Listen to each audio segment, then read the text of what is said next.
Bueno, entonces vamos a empezar con esto de la necropsia forense y vamos a tener que ver algunas bases de lo que sería la veterinaria forense y ver algunas cosas del entorno que son importantes para que ustedes tengan una idea. Ok, aquí estamos viendo a la doctora Kagan.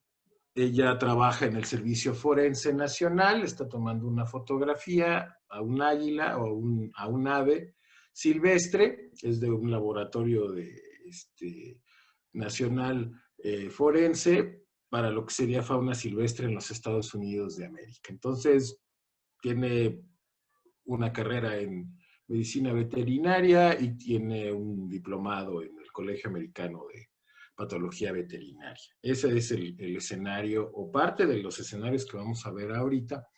¿Y qué es la veterinaria forense? Pues, como lo dice el doctor Cooper y su esposa, ¿qué es lo que define la veterinaria forense? Pues es la aplicación de varios aspectos de las ciencias naturales y culturales que nos ayudan a resolver casos legales de maltrato animal en cualquiera de sus formas. Ahora, de manera resumida, es el estudio de los crímenes cometidos en contra de los animales no humanos. ¿Sí? O sea, simple, no necesitan muchas cosas. ¿Por qué? Porque involucramos también otro tipo de situaciones como el tráfico de animales, como otro tipo de situaciones que a lo mejor sí entran dentro del maltrato, pero también entran dentro de la cuestión del crimen organizado. Ahora, como médicos veterinarios vamos a estar nosotros interactuando con muchas disciplinas y de hecho ayer estaba yo en una plática apoyando ahí a la gente de la Universidad de Medellín y al doctor Víctor Toledo. Se tuvo una plática que dio el doctor René Castro con respecto igual a lo que sería necropsia, causa y mecanismo. Entonces, hablaba una colega acerca de que nosotros a veces en este aspecto del maltrato animal no dejamos entrar a otras disciplinas. Y es muy importante estar conscientes de que si el médico veterinario es la persona más preparada para ver la salud animal, hay que coordinar con diferentes personas. ¿Sí? Hay que coordinar con la gente de botánica, con la gente de balística, con la gente de accidentes viales, con la gente de informática. O sea, hay muchas, con la gente de toxicología, y hay personas que llevan muchos años trabajando en genética, en odontología forense, en entomología forense, que pueden ser muy útiles para lo que nosotros estamos haciendo. Entonces tenemos que actuar con un enfoque multidisciplinario y a veces pues también para la cuestión de encajar en los diferentes ambientes, pues hay que también hablar de ciencias forenses animales. ¿Sí? A veces como que hablar de veterinaria forense a veces como que excluye a los demás y eso pues, como ya saben, los celos profesionales pueden causar un desastre, ¿no? Y aquí pues lo que se trata es de mantener un ambiente sano en el trabajo. Parecería glamoroso esto de la veterinaria forense. Este es un artículo del Washington Post. Entonces, pues es un artículo serio, hablan acerca del trabajo de este biólogo, acerca de qué es lo que hacen ellos para resolver crímenes contra animales, contra la fauna silvestre. Y bueno, esperaríamos que eso sucediera en nuestro país, sin embargo, a veces las noticias de maltrato animal salen en el TV Notas, lo cual, pues bueno, si ustedes recuerdan el caso de la Condesa, salió hasta en el TV Notas, lo cual indica que a lo mejor los artistas ya no tienen hijos fuera del matrimonio y ya no hacen las locuras que deberían de hacer, o eso cuesta dinero y los casos de la Condesa no les cuestan dinero. En fin. ¿Cuáles son las diferencias entre una necropsia forense y una necropsia de diagnóstico? Pues bueno, el propósito del estudio, ¿para qué se va a hacer el estudio? La documentación del estudio es un poquito diferente, la documentación es un poquito más laboriosa, y la recolección de la evidencia.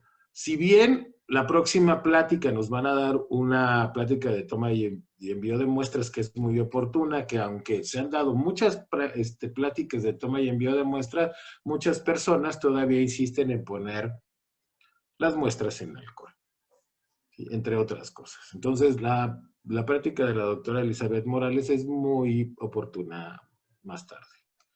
Entonces, tipo de necropsia o de autopsia que es, acuérdense que autopsia no es necesariamente exclusiva para personas. Recuerden que hay un artículo en Veterinary Pathology, donde el doctor Paul Stromberg, que ya vino a México, es coautor, donde se manifiesta ahí, inclusive está viene una mención en el Jovan Kennedy, de que la utilización de la palabra autopsia, y cada vez es más frecuente en Veterinary Pathology, mencionar la palabra autopsia sería la palabra correcta.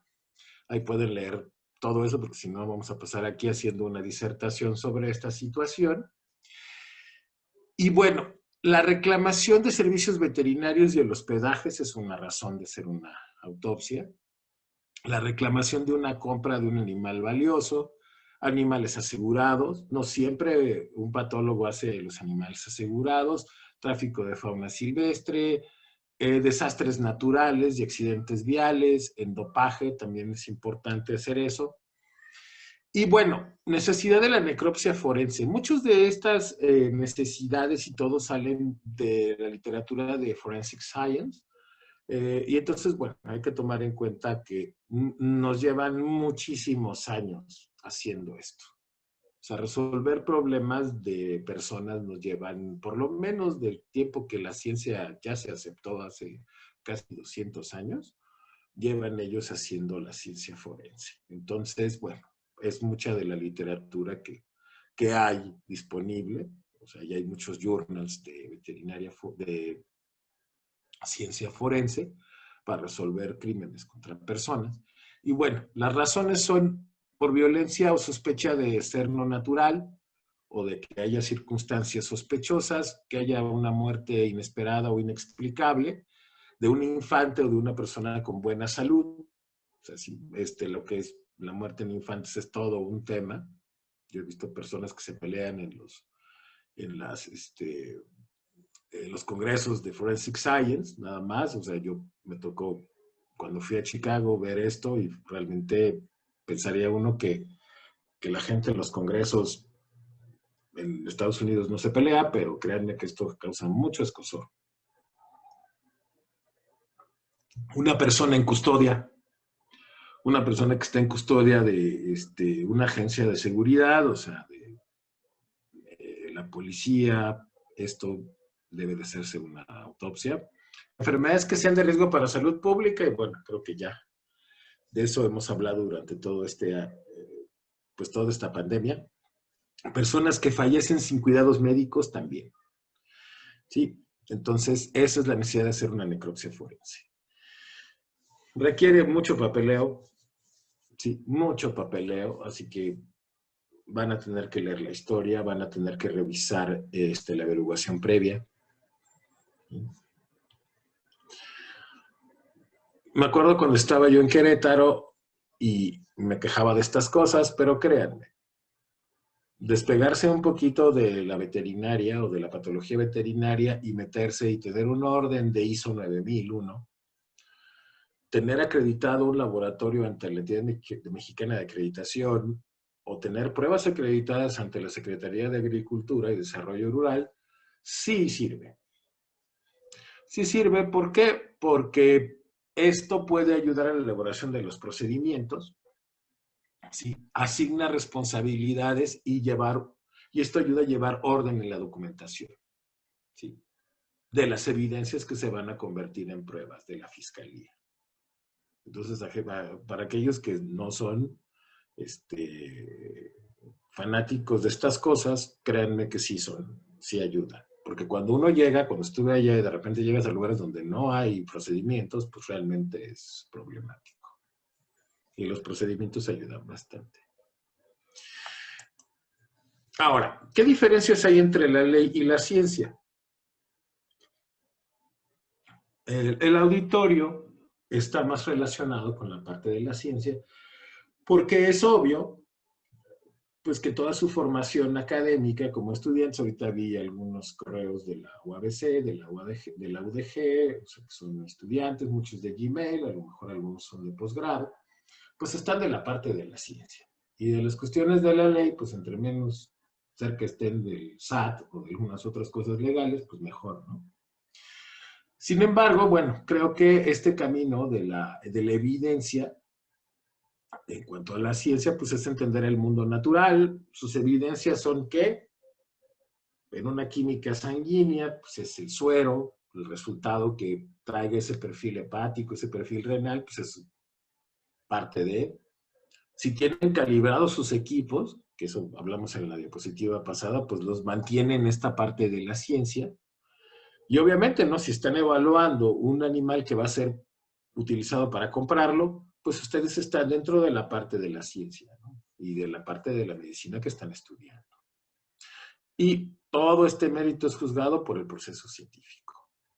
Ahora, ¿cuál es la cuestión de la ley? Son resolver disputas. La disputa era ver si ese caballo era lo suficientemente bueno para ser comprado o si tiene alguna enfermedad y baja su precio.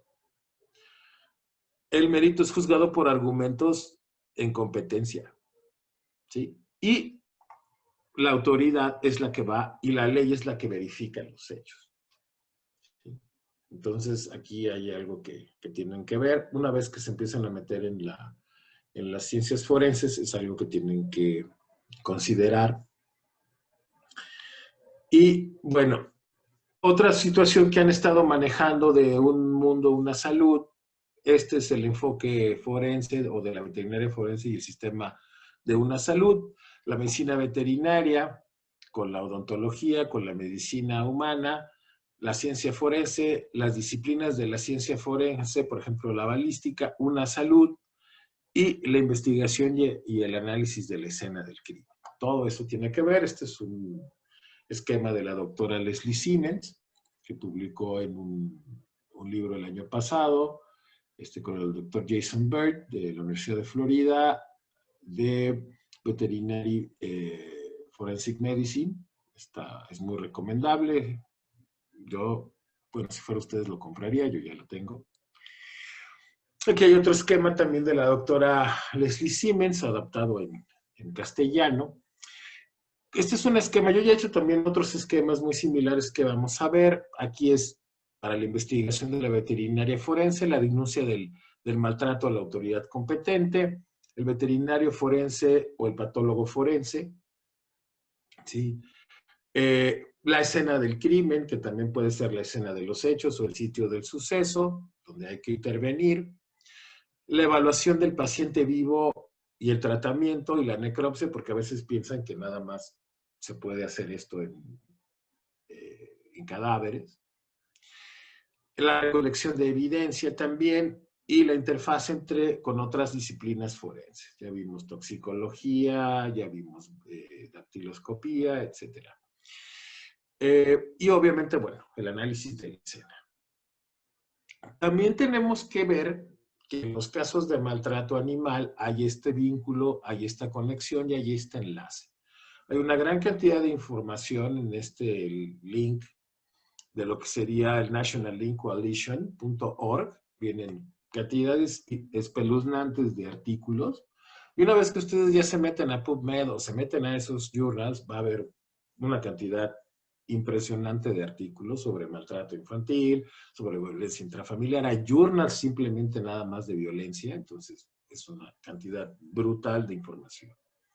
Entonces, no es simplemente que maltraten al animal, o sea, es que tiene que ver con el abuso infantil, con el abuso en el adulto mayor, con la violencia doméstica. Entonces, todo eso está súper bien documentado, no es algo que ustedes tengan que justificar.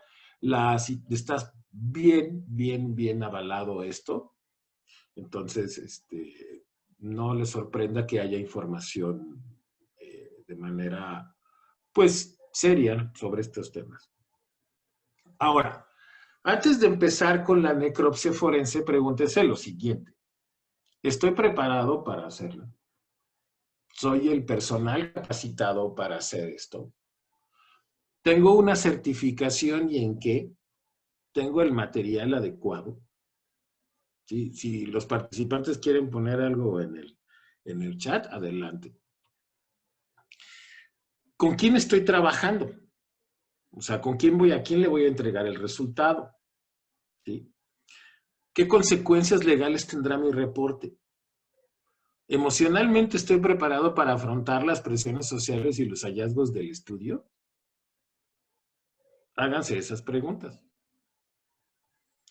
¿Sí? Y si no puede, pues retirarse beneficia el caso. ¿Sí? O sea, aquí una disculpa para los que se sientan, o alguna persona que se sienta excluida, pero si no puede, pues retírese del caso. ¿Por qué? Porque en la diapositiva anterior, esta es una parte del proceso, solamente tengo una presentación acerca de lo que sería el perfil del veterinario forense. Y pues este sería el proceso de formación del profesional en ciencia forense o en veterinaria forense. El idóneo en veterinaria forense es un médico veterinario. Si está acreditado ante Conservet y tiene un posgrado, sería mucho mejor. Y aquí es importante hacerles o mencionarles esto. No pueden empezar a ser veterinaria forense de la nada. Tienen que parten de alguna habilidad. Los socios que están ahí en la Sociedad Mexicana de Patólogos, pues parten de su habilidad para hacer necropsias y para hacer interpretaciones macroscópicas, que fue el objetivo de este curso, y hacer ¿qué? Interpretaciones microscópicas e integrar resultados de otros laboratorios para dar un dictamen final. Si ustedes carecen de esa habilidad, pues realmente parten absolutamente de nada para hacer una necropsia forense. ¿Sí? Entonces, esas personas ya tienen mucha experiencia. Vamos a suponer una persona que habló de cerdos hace rato, Elizabeth Rodríguez. Ella fácilmente puede hacer el peritaje en un accidente de una granja de cerdos, igual que la doctora Mireya en una granja de aves, porque tienen experiencia en esa rama. Si se metiera otra persona, y me pongo como ejemplo, que no tengo la experiencia que tienen ellos en aves y en cerdos, o sea, en animales de producción, de granjas tecnificadas, entonces creo que un mejor peritaje lo podrán hacer ellas. ¿Sí? Entonces, les pongo eso en el contexto de que a pesar de que tengo tengo la maestría en ciencias forenses, habrá personas que estén mejor preparadas en ciertas áreas. Y muchas personas no saben delimitar lo que hacen. Pero bueno, ese es un problema de intrusismo, un problema de intrusión que es una plaga. Ahora, igual que también he estado viendo que hay gente que se dedica a peces y eso también requiere de personal que esté capacitado. El doctor Rubén, el doctor Luis Jorge pueden ver todas esas situaciones. La doctora Paola Barato puede ver también la situación de contaminación en cuanto a animales silvestres que estén en ríos, en océanos, etcétera. ¿Por qué? Porque su preparación les permite hacer ese tipo de situaciones y hacer un peritaje adecuado. Ahora, ya pasamos de la persona que está acreditada, la persona que está certificada, de la persona que tiene un posgrado y que también tiene experiencia profesional, igual que mis compañeros de la Asociación Mexicana de Veterinaria Forense, que tienen una preparación en una institución, ya sea en una fiscalía estatal o la Fiscalía General de la República. Ahora, con el tiempo, porque esto requiere de tiempo, va a ser un personal experimentado. ¿Sí? O sea, realmente sí, aquí, a diferencia de, sin agraviar a los youtubers, aquí sí las canas cuentan bastante. Y la experiencia, porque igual pueden llegar a ser viejos y no estudiar absolutamente nada y eso pues tampoco tiene ningún valor. Sin embargo, aquí lo que es la experiencia y lo que es la preparación constante sí son importantes. Entonces, tengan paciencia y pues también hay que estar metidos en estos cursos y seguir preparándose y seguir en el medio. Pueden llegar a ser experimentados y con el tiempo llegar a ser expertos, ¿sí? Ya sea que publiquen, que capaciten, ¿sí? Que estén involucrados en la academia. Entonces, esto sería parte del proceso. Es un proceso largo, pero bueno, muchos que ya empezaron la carrera, yo tenía una conocida que me decía, yo no quiero estudiar así como tú toda la vida. Obviamente ya no nos vemos, pero sí, esto de ser patólogo es estudiar toda la vida, por si no se habían dado cuenta. Ok, ahora, en cuanto a la educación, hay problemas en lo que es la educación a nivel de ciencia forense en los diferentes países y hay algunas revisiones. Yo participé en esta revisión de programas de ciencia forense. Estamos hablando de ciencia forense para aplicarlo en personas. ¿Sí? Trabajé aquí con la Universidad de Alabama en Birmingham, con la doctora Garner, que está ella como coordinadora de la maestría en ciencia forense ahí en la Universidad de Alabama en Birmingham. Y pues me dijo, ay, tenemos un problema en México. Y yo le dije, ¿de veras? Sí, hay muchísimas escuelas de ciencia forense. Parece que es el deporte favorito de muchas personas, ofrecer este tipo de cosas. Y no los culpo porque hemos tenido una racha de violencia impresionante. Entonces parece muy atractivo meterse a estudiar ciencias forenses. Sin embargo, las plazas que hay para las personas pues no son tantas como para que haya tantas escuelas.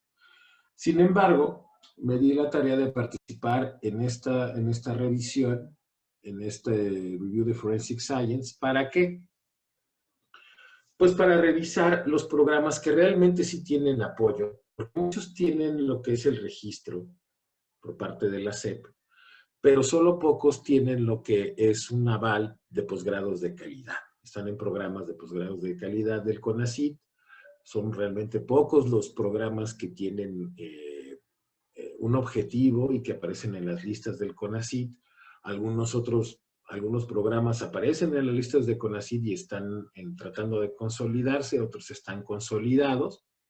Sin embargo, la oferta es muchísima, pero se pueden llevar malas experiencias si no acuden a los sitios donde deben.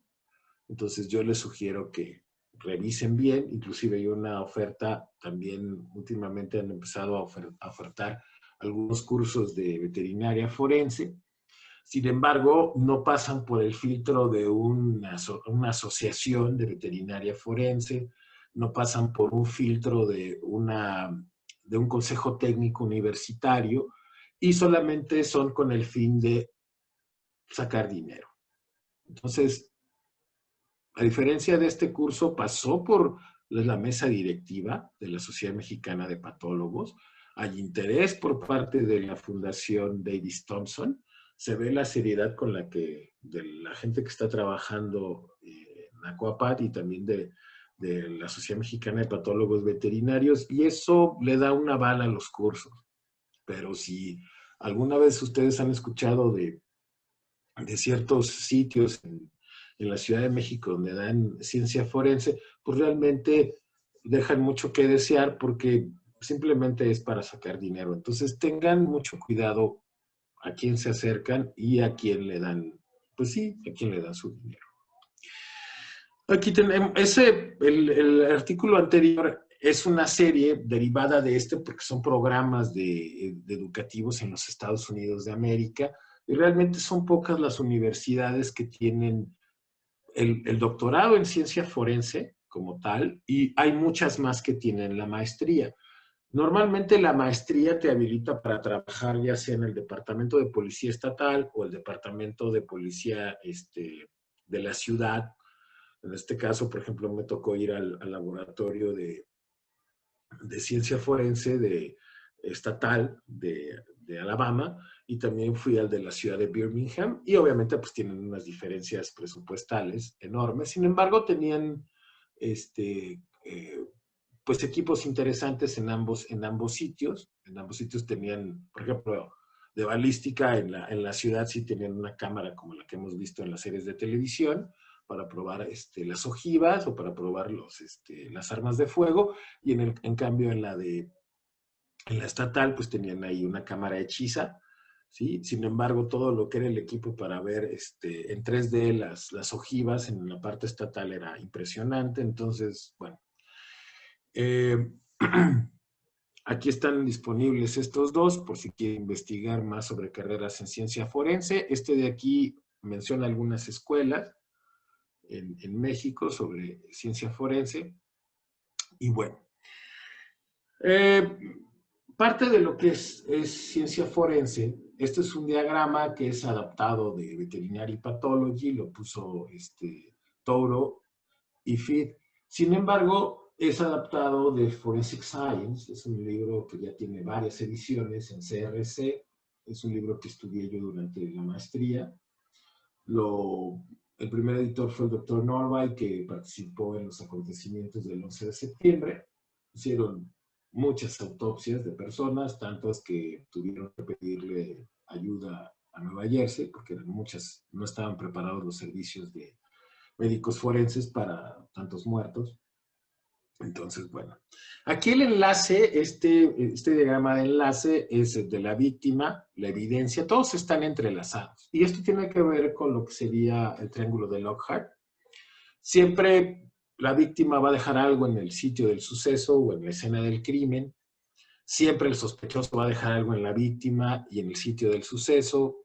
Y todo esto pues tiene que ver con evidencia física, ¿sí? Cuando reciben un caso, ¿sí? O sea, no hay que recibir el caso y qué hay que hacer. Ahora, también es adaptado de Forensic Science, de la última edición de 2019, y bueno, al sitio suceso o a la escena del crimen llega el primer respondiente. El primer respondiente es un policía. O sea, no llega un médico veterinario. La muerte es cuestionable, es equívoca, ¿sí?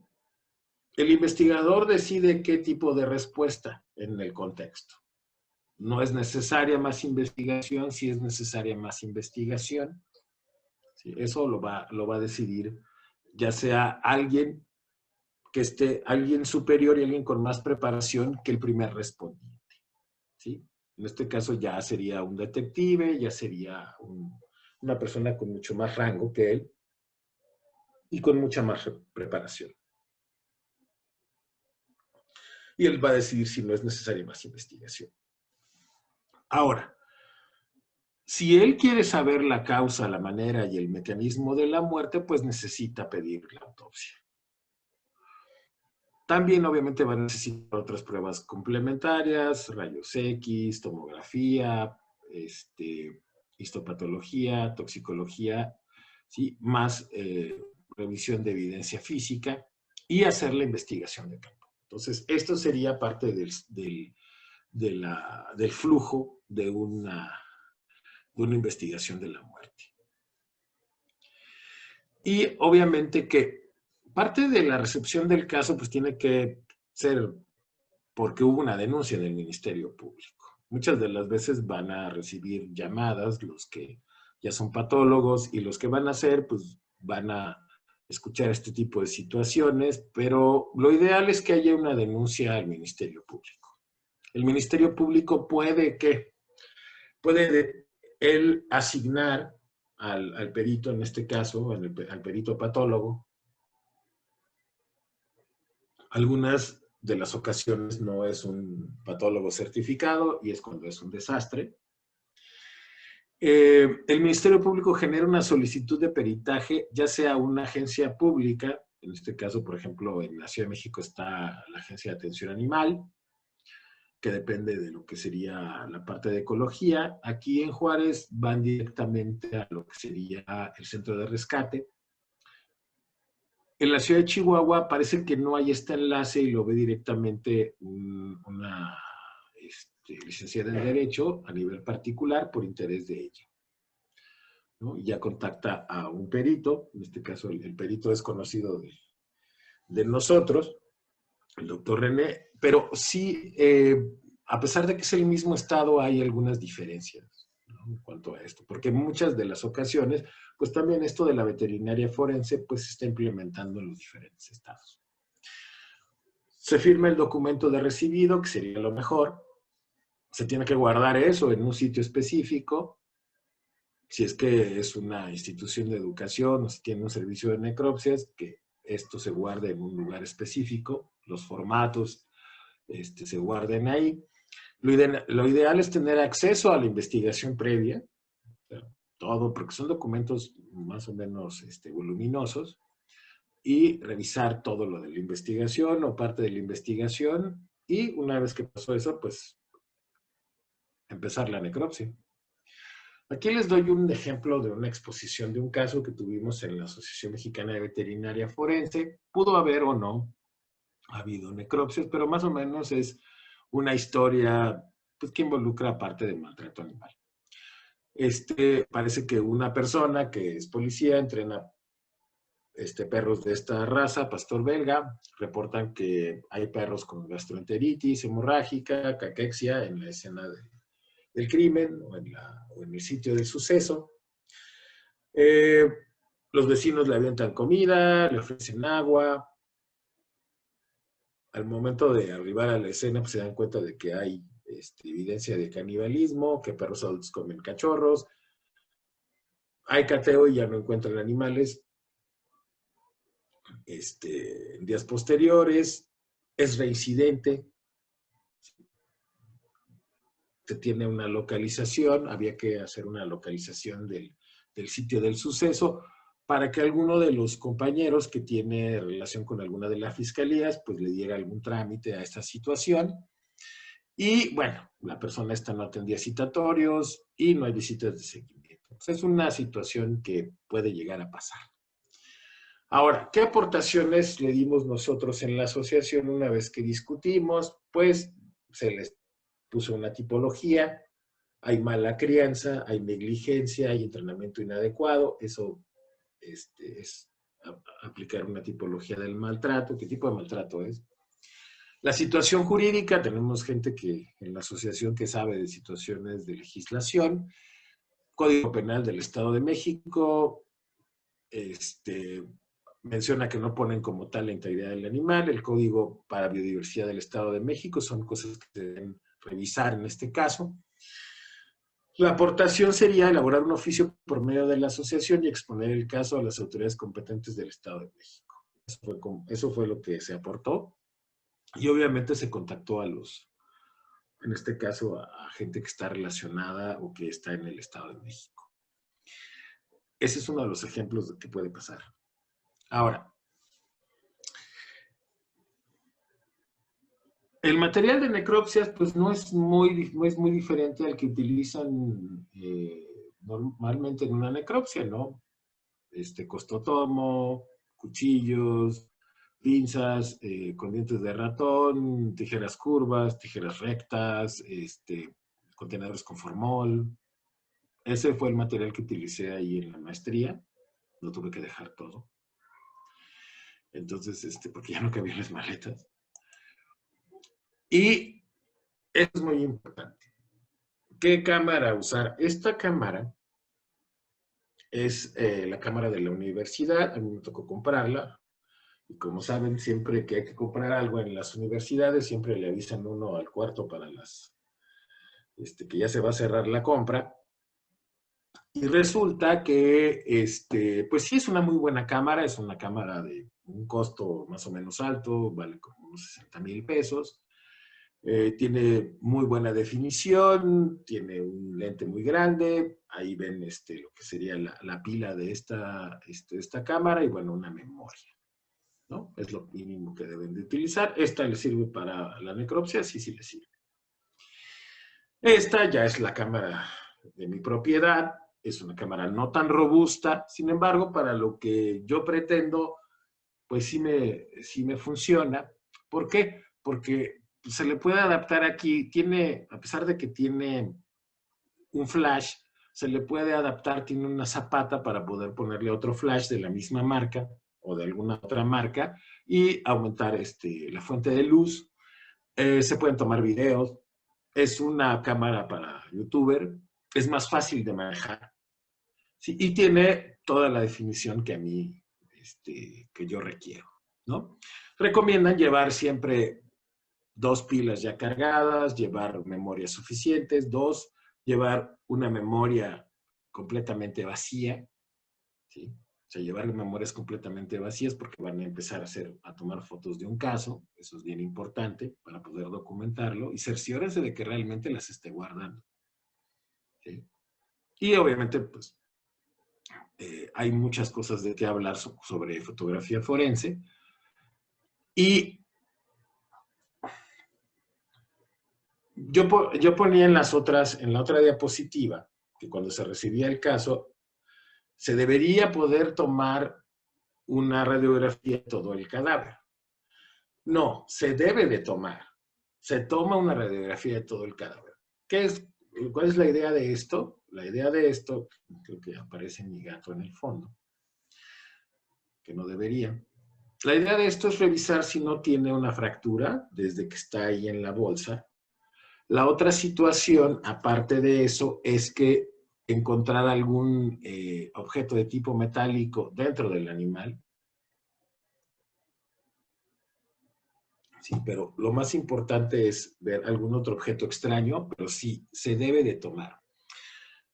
Cuando nos dieron el curso de ciencia forense en la Ciel Davis en el mes de septiembre del año pasado, el doctor Adam Stern mencionó que para él era más complicado tomar radiografías que hacer la tomografía axial computarizada. Claro, si ustedes tienen tomografía axial, pues es mucho mejor. ¿Por qué? Porque en la tomografía axial ustedes se ahorran unas 14, ¿qué? Unas 14 radiografías. Entonces, pues sí, aquí a lo mucho yo, por ejemplo, tomo la de todo el cadáver y tomo a veces por secciones, sería que cabeza y cuello, tórax y abdomen, ¿sí? Entonces, o si si hay un signo radiográfico en miembros pélvicos y torácicos, bueno, pues ahí enfocar, ¿no? Porque los recursos son limitados. Y otra cosa que se debe hacer en una necropsia forense es lo del intervalo post-mortem. Cuando yo estudié la especialidad, pues estaba esto de avanzados cambios post-mortem y ya. Pero nunca teníamos más allá de eso, ¿no? Entonces, pues la verdad es que todo esto es un tema muy interesante. Hay toneladas de información en ciencia forense.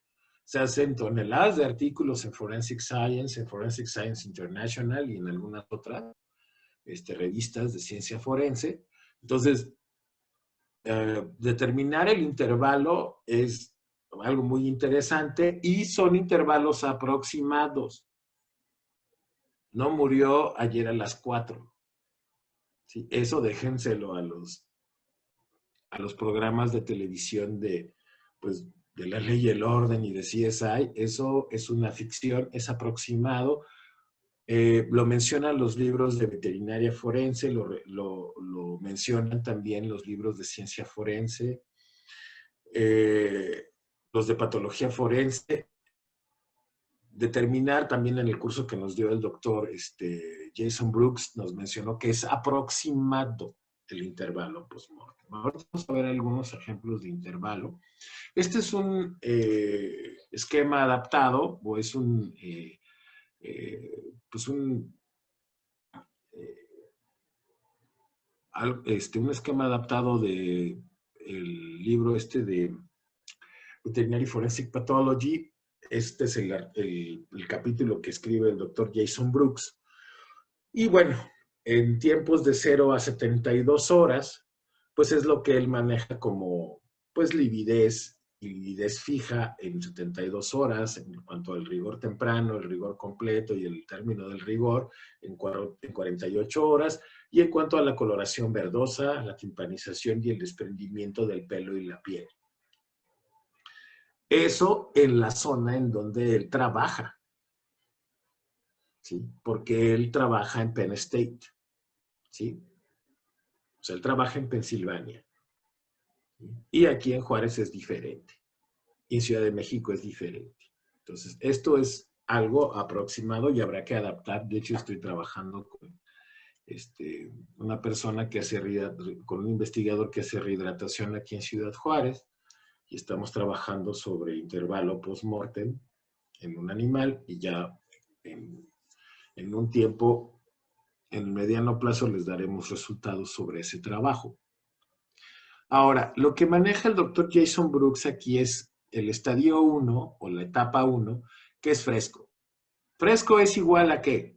A que si tienen un caso de necropsias, es lo que van a mandar al Congreso Nacional. No se ofendan los que están ahorita en la maestría o en la especialización, es lo que van a presentar. No lo van a presentar con avanzados cambios post-mortem o algo verde, porque no se vería bien para el póster ni se vería bien para sus pláticas. Porque yo también hacía lo mismo. ¿Sí? Entonces, la etapa 1 es que cambios de color o actividad de entomofauna de 0 a 5 días post-mortem. Todavía el fresco es hasta los 5 días, dependiendo del clima, de las condiciones y de la causa de la muerte. ¿Sí? Pero en términos así es recién muerto, unas horas, tal vez conservado en refrigeración y muy recomendable para mandar a Congreso Nacional, para hacer póster, para hacer una plática, etc. Este sería el que está en fresco. El de la etapa 2, sí ya no lo utilizaríamos para lo que sería Congreso Nacional, aquí ya no. Si están estudiando patología veterinaria en la especialización, pues no, ya está verde, no. No porque mi asesor me dijo que no, o porque está verde, simplemente, ¿no? Pero bueno, tiene esta coloración grisácea, verdosa, timpanización, tiene pues esta pseudomelanosis, todo esto que explica el Dr. King en su libro de Necropsy Book. Aquí hay desprendimiento fácil de la piel por desplazamiento y pérdida de pelo, y bueno, no. Y es de todas maneras descomposición temprana. ¿Sí? Va de 1 a 21 días. Por eso el intervalo post-mortem es aproximado. ¿Sí? En la etapa 3, aquí, ya no. Y pues normalmente nadie hace estos. ¿Sí? Entonces, esta es descomposición avanzada. Aquí vemos como ya hay retracción de la piel. Ya alcanzamos a ver algunas costillas. Ya la pseudomelanosis ya tiene depósitos de hierro, como bien menciona el Necropsy Book. Ya empieza a haber algo de momificación, y esto va de los 3 días a los 18 meses, o sea, es variable dependiendo. Por ejemplo, aquí en Ciudad Juárez tenemos una zona que se llama Samalayuca, donde se filmó esta película de Dunas con Sting hace muchos años, en los 80s, y ahí hay un montón de arena. Entonces, los cadáveres se momifican en esa zona. ¿Sí? A diferencia del valle. El valle es más como lo que estamos viendo ahí con este cerdo. ¿Sí? Hay más humedad en el Valle de Juárez. Y es más, de hecho, es una zona de donde vienen muchos de los vegetales que se consumen aquí en Ciudad Juárez. La etapa 4 o desclitización, pues aquí los huesos pues tienen algunos fluidos corporales, pero realmente lo que se ve la mayoría son huesos que ya están secos, puede ir de los 13 días a los 3 años. Y en la etapa de descomposición extrema, donde ya hay mucha decoloración, hay pérdida metaficiaria y exposición esponjosa, de los 2 meses a los 3 años. Obviamente hay efecto de la entomofauna, hay efecto también de los depredadores, todo eso, bueno, hay que considerarlo. ¿Cómo voy de tiempo? Me queda media hora, supuestamente. Es importante, si eso más o menos es lo que me queda, media hora, o media hora para las preguntas. Bueno, depende de tu presentación para que sea con preguntas o sin preguntas, pero más o menos todavía tienes media hora. No, pero todavía vamos bien. Perfecto. Ok, es importante ver, gracias, Itzel. es importante saber que van a utilizar que la fotografía forense es fundamental. Necesitan una cámara que por lo menos sea de 8 megapíxeles. ¿Sí?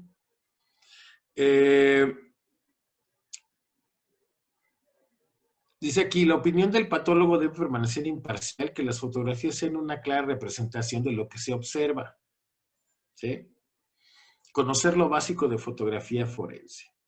Si vieron la fotografía de la doctora Kagan, en la fotografía de la doctora Kagan, ella tomaba la foto. Y a mí ya me ha pasado, he tenido malas experiencias cuando le digo a alguien, ¿puedes tomar tú las fotos? Si ustedes están realizando la necropsia y ustedes quieren cierta visualización de cierta lesión, mejor ustedes háganlo. Porque si no, después las reclamaciones ya no funcionan. Y como ustedes están responsables del caso, pues a los que les va a ir mal es a ustedes. Esa es mi recomendación. 8 megapíxeles o 35 milímetros, ya casi nadie usa 35 milímetros. Hay muchas cámaras, hasta celulares, que tienen más de 8 megapíxeles. Yo recomendaría más una cámara, que para eso es el propósito. Y como verán, bueno, sí hay una gran diferencia entre 8 megapíxeles, 5 megapíxeles y 2 megapíxeles. ¿Sí? Entonces, 8 megapíxeles se considera que es una fotografía para usos legales. ¿Sí? Antes de cortar, tienen que pesar al animal, tienen que medirlo, tienen que medir el largo del animal con y sin cola, tienen que medir la altura de la cruz, tienen que pesarlo, tienen que determinar la edad. Hay capítulos sobre la edad en los libros de ciencia forense y en los libros de anatomía, pero creo que ya nadie hace eso. Entonces, de repente, ¿qué edad tiene? Entonces, creo que no lo deberíamos de hacer y deberíamos de retomar esa parte. ¿Sí? Porque, como decía el Dr. King, no crean. Entonces, si les dan una historia, no les crean, entonces ustedes háganlo.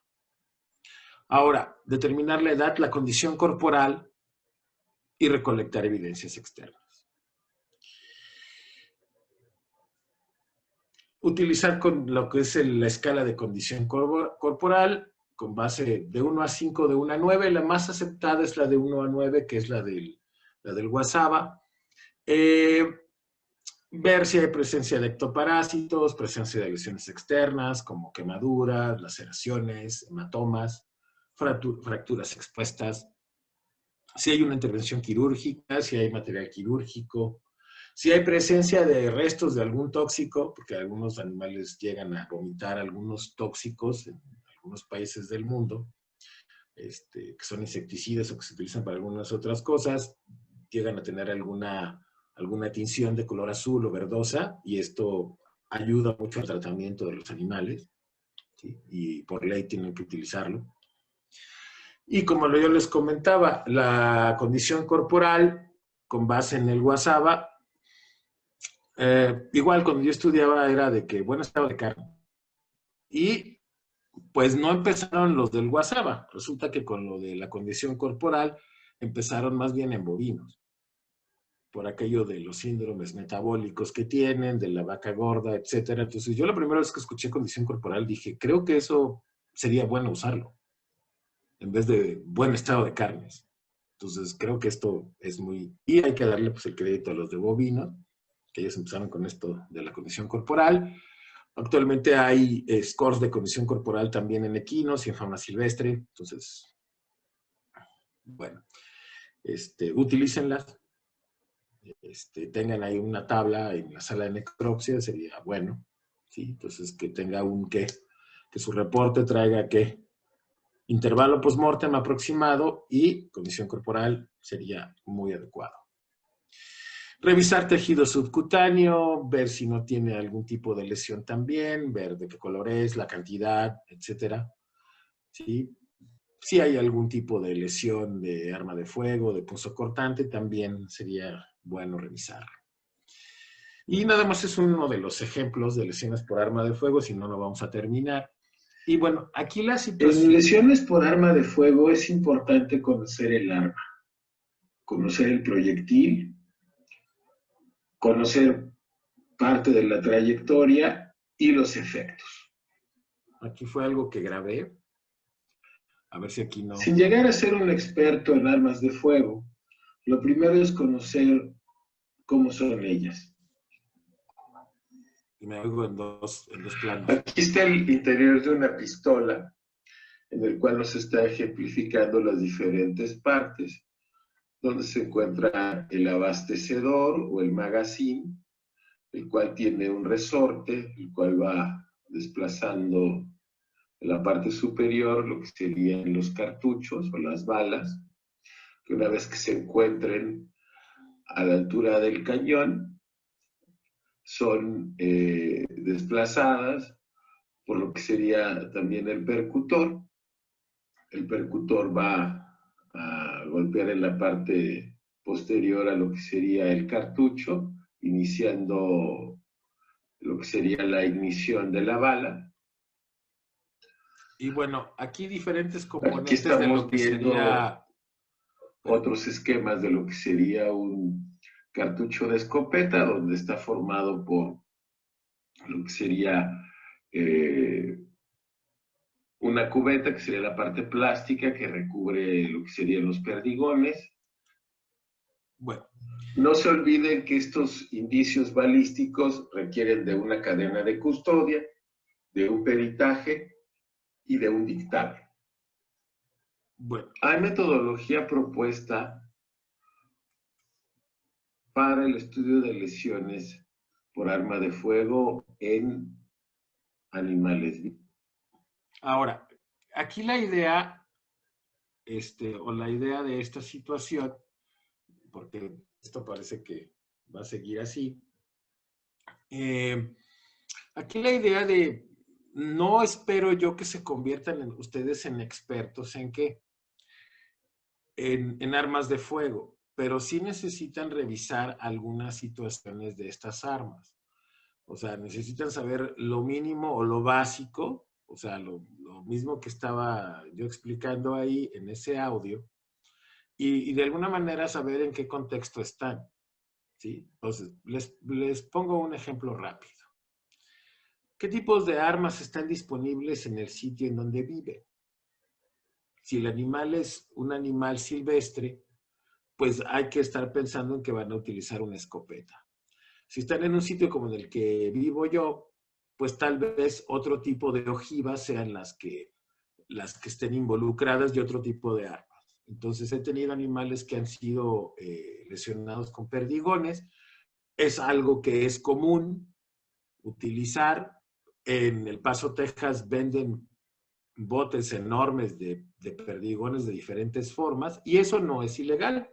No se considera que es muy dañino. Sin embargo, pues hemos tenido casos donde los animales se quedan paralíticos por esa situación. Entonces, la gente que utiliza este tipo de armas, de perdigones, pues realmente sí les causa problemas, sí los dejan sin ojos, sí los dejan con lesiones en la médula espinal y no es un daño menor el que se les ocasiona.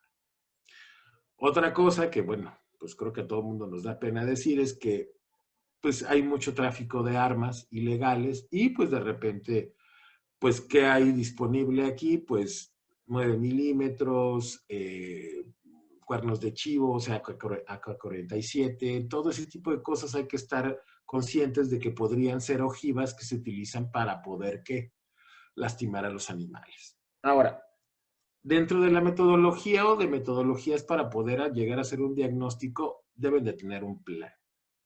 ¿Sí? Deben de contactar a su equipo, si es que lo tienen, si tienen varias personas, o al staff, deben recibir el caso, deben hacer un plan sobre ese caso, qué es lo que van a hacer, tomar radiografías, hacer el examen físico, o tomar radiografías, hacer la necropsia de cierta manera, o hacer lo que sería la tomografía axial, hacer el examen externo, etcétera, guiarse por la radiografía para poder encontrar la ojiva, ¿sí? Tener fotografías con identificación, colecciones de evidencias internas, revisión de hallazgos preliminares, regresar las evidencias al líder investigador y hacer el reporte y entregarlo al Ministerio Público. Esa sería la idea. Hay artículos sobre recolección de evidencia, en Veterinary Pathology, pero hay mucha literatura en español sobre recolección de evidencia que les puede servir. Y en cuanto a lesiones por arma de fuego, pues hay orificios de entrada y orificios de salida, pero como bien vimos en el curso que dio en este caso Jason Brooks, la fundación, esto solamente es una guía general.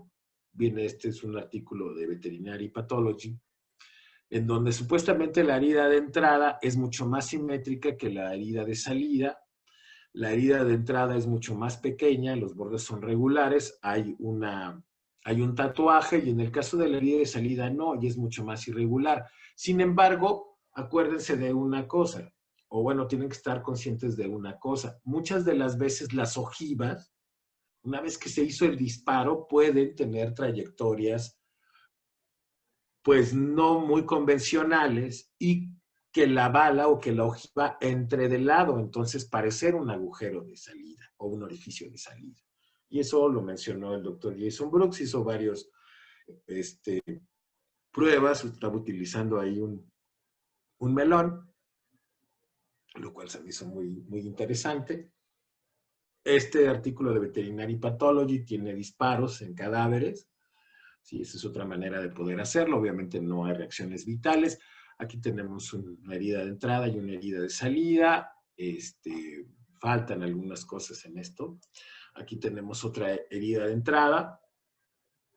Se ven los cambios post-mortem ahí en las heridas de entrada y de salida. O sea, se ve pues no muy fresco este tejido. Sin embargo, bueno, para ejemplificar esto, es toda una serie de artículos de Veterinary Pathology de 2016, todo el mes de septiembre y octubre de ese año. Son varios artículos muy interesantes de patólogos que participaron haciendo estos trabajos. Esto me tocó verlo porque tuvimos un caso en la Universidad de Alabama donde el animal fue enterrado, y bueno, saber que la fotografía que está a la extrema izquierda es el orificio de entrada, y que el orificio de salida en un cráneo tiene una lesión bajo relieve, ¿sí? Y que causa mucha más fragmentación que el orificio de entrada, es una diferencia importante. El que está a la extrema derecha es una lesión de tipo tangencial, quiere decir que la bala entra por arriba del cráneo y que es en forma de cerradura y que nos causa más fragmentación, y que es la que tenía nuestro paciente. Y obviamente también lo que mencionó la doctora Bernhardt de Alabama era de que por qué no había encéfalo, y bueno, llevaba varios días enterrados y obviamente el cerebro se licuó, y bueno, es un cambio post-mortem. Y aquí vemos alguna patología comparada, ¿no? Lo que sería el orificio de entrada, entró por la frente de esta persona, y el orificio de salida, que salió por el occipital. Sí, vemos algunas otras lesiones que, dependiendo del tipo de arma de fuego que se utilice, pues son lo que pueden causar lesiones en los animales domésticos. Y bueno, ya casi acabamos. También tenemos que ver lesiones o laceraciones por golpe contuso. De hecho, tengo una plática nada más de lesiones por arma de fuego, una por golpe contuso. El doctor René Castro tiene una de lesiones por punzocortante, en donde me tocó participar con varios casos. Y bueno, golpes contusos podemos tener, que a veces los golpes contusos podrían parecer de punzocortantes o punzocontundentes. Los accidentes viales son golpes contusos. Aquí desgraciadamente el Puma pagó el precio. Algunas ocasiones tenemos que hay algunos animales que son, ya sea, hay que determinar si esto es si hay un arma de fuego, si esta sonda que está utilizando este investigador es para ver la trayectoria de arma de fuego, o para ver si no es una flecha o alguna otra cosa. Y bueno, ¿ustedes harían la determinación de este animal? Muchas de las veces no les queda de otra. A veces lo único que queda son los huesos, algo de la piel y el localizador de este lobo mexicano. De hecho, a mí me tocó hacer uno no en este estado, pero en este estado de esqueletización, pero sí ya tenía descomposición avanzada. Y obviamente, pues yo hice lo que me dijo el encargado de ese proyecto, que era recolectar muestras, porque necesitaban muestras de ADN, y eso fue lo que recolecté para él. Y tomar algunas fotografías y todo eso. Procesamiento de las muestras. ¿Sí? Aquí es importante mencionarles que lo principal para el Ministerio Público es consignar. Y a veces esto de hacer la histopatología les lleva tiempo. Si van a procesar un encéfalo, les lleva tiempo la fijación. Y tienen que ser lo más hábiles posibles en el macroscópico para poder dar un resultado lo más rápido posible. También aquí sería bueno, entre todos los asistentes y entre el gremio de patólogos, concientizar a los ministerios públicos que requerimos tiempo. En algunas, por ejemplo, aquí con los vecinos, el sheriff del Paso, lo que hace cuando hay un tiroteo, cuando hay alguna muerte, lo que hace es decir, murieron tales personas en tales calles, o sea, menciona la situación, y no tengo más que decirles. O sea, no le da ninguna explicación a la prensa, y si la prensa quiere preguntar quién fue y todo, pues no, porque está en proceso de investigación. A las 3 semanas, un mes, el sheriff del Paso dice, de los acontecimientos del mes de septiembre, de tal, vamos a suponer que da la conferencia de prensa en octubre, dice ya todos los resultados. Sin embargo, aquí en México quieren dar con el culpable al día siguiente. Aquí en México es al día siguiente o nunca. Y bueno, creo que los casos de ciencia forense no se resuelven como en los programas de televisión, ¿no? Antes de que aparezcan los créditos. Y mucha gente lo que quiere es eso, ¿no? O sea, que se resuelva un caso de maltrato animal o de tráfico de animales antes de que aparezcan los créditos finales del programa. Y eso no es posible. También hay algo que vamos a platicar un poco más allá. Esto fue lo que hice parte de mi tesis de maestría. Este es el surgical, este es el laboratorio de histopatología de la Universidad de Alabama, y este es el laboratorio de la doctora Gardner ahí en Birmingham. En cuanto a la histopatología, la Asociación Nacional de Medical Examiners dice que se debe realizar la histopatología en cualquier caso que no esté esqueletizado, en la que la causa de la muerte no es evidente a simple vista. ¿Sí? Y él tendrá que justificar, el medical examiner, por qué no hizo histopatología. ¿Sí? Entonces, es algo que se debe de hacer. Y ya nada más para terminar, lo de las redes sociales, aquí sí ya lo puedo proyectar bien. Lo de las redes sociales, ahorita estamos envueltos en todo esto, en redes sociales, y mi recomendación es no contesten a las provocaciones, no hagan caso a los comentarios, apóyense en los colegas, ¿sí? Estos casos de ciencia forense llevan mucha presión, y si bien los medios de comunicación y las redes sociales pueden ayudar a difundir la información, también son una fuente inagotable de desinformación. En muchas ocasiones los internautas condenan a un sospechoso porque vieron una publicación en una red social. Muchas veces hay inconformidad por parte de los internautas o el público en general porque los casos que sí son evaluados no son llevados a juicio o no se consigna al supuesto agresor.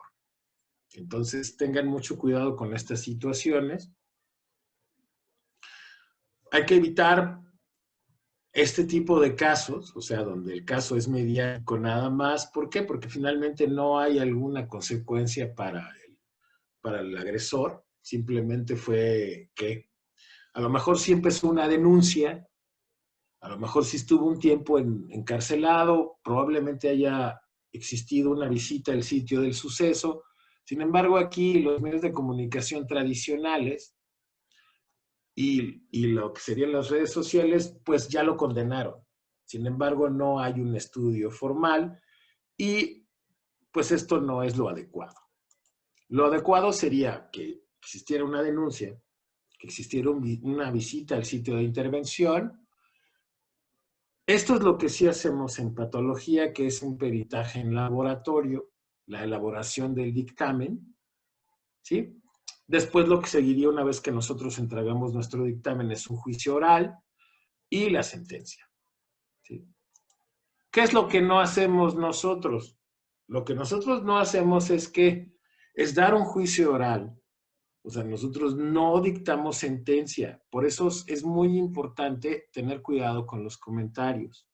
Por eso hay que leer mucho con respecto a los comentarios y elaborar comentarios adecuados. Hay que tener un cierto orden en lo que se le presenta a la gente del Ministerio Público, que muchas de las veces no se da reportes que lleven orden. Y no estoy hablando de mis colegas patólogos, estoy hablando de personas que no están entrenadas para hacer un reporte.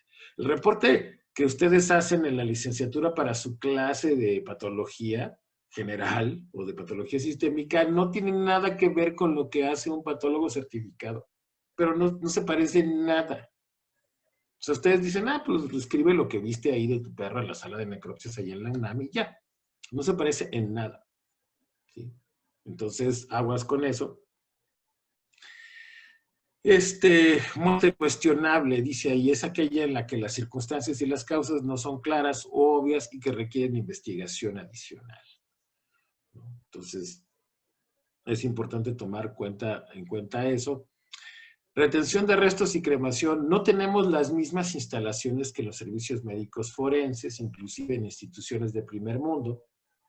De hecho, me acuerdo de un curso una plática de una doctora de la Universidad de Nottingham, donde decía que hicieron un peritaje entre ellos y lo que sería una tercería entre ellos y Liverpool. Y se me hizo muy interesante que, como no resguardaron el cadáver, como lo hacen en medicina humana, lo que sería al vacío, pues todo lo que quedaba del cadáver realmente estaba con demasiados cambios post-mortem y esto les impidió, la descomposición era tardía y pues esto no le permitió a ella hacer un peritaje adecuado.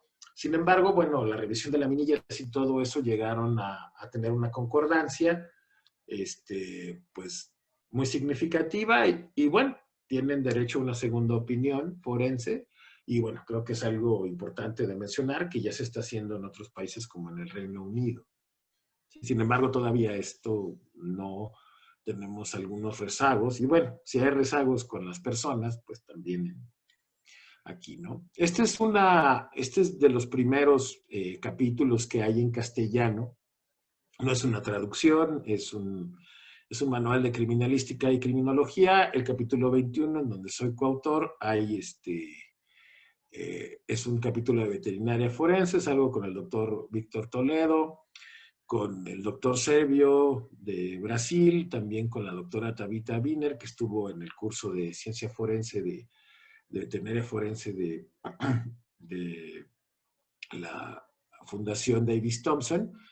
Entonces, bueno, si lo pueden comprar, pues adelante. Salió apenas el año pasado. Y bueno, en cuanto a las conclusiones, la necropsia forense debe ser realizada por un patólogo veterinario certificado, debe seguir un procedimiento distinto a una necropsia de diagnóstico de rutina. Si usted es patólogo certificado y va a realizar una necropsia de tipo forense o legal, haga interconsultas con otros colegas, ¿sí? Porque eso le ayudará a apoyar su diagnóstico y elabore un plan. Tenga un plan para esos casos. O sea, y si, por ejemplo, le dicen, te voy a mandar un intoxicado, estudie con anticipación. Le voy a mandar un baleado, estudie con anticipación. ¿Qué es lo que requiere para hacer el estudio? Y bueno, los invitamos al primer simposio de veterinaria forense de la Asociación Mexicana de Veterinaria Forense para el próximo mes de abril, el 22 y el 23. Están todos cordialmente invitados. Se hizo los trámites con la Universidad Autónoma de Querétaro y la Facultad de Ciencias Naturales. Entonces, esperemos que puedan acompañarnos. Todo esto es legal y está avalado por un consejo técnico.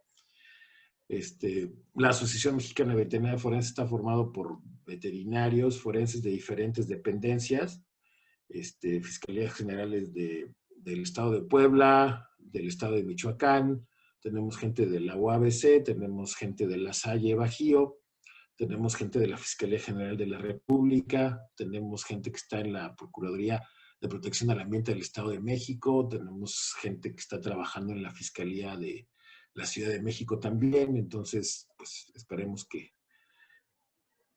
ustedes puedan compartir con nosotros todo situación, y sobre todo por profesionales que estamos trabajando bajo las leyes mexicanas en las situaciones que están sufriendo nuestros animales, y creo que son valiosas experiencias, ¿sí? Para que ustedes puedan aplicarlas.